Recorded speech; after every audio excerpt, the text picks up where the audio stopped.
Do you need a booking manager? Recently, I just received an email from one band that said, "Hey Milos, we have a few albums out there. We are performing very regularly in our local area, local festivals.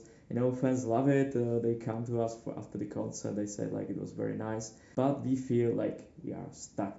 The band is not growing enough. We feel like we are putting so much effort and it's not coming back."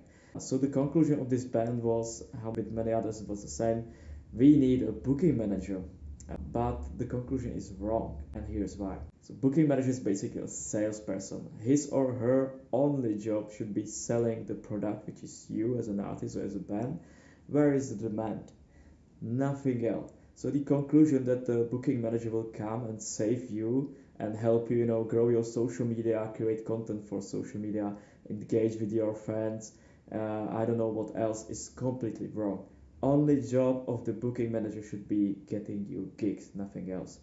So first of all, fix your business, build yourself, learn how to grow your fan base, learn how to engage with your fans. This is absolutely crucial for you as a musician, and get to a point where your business is generating income, because booking manager is working for commission.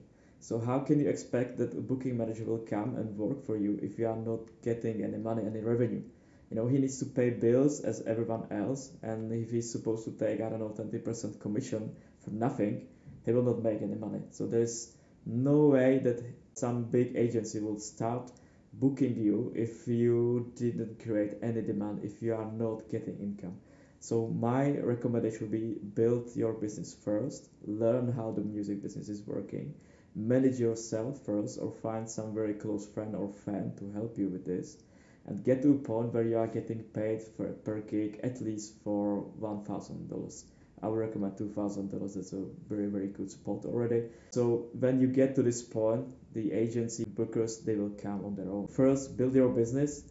This gets you leverage to have better position for negotiation, and that's how you create a demand, and then get a manager.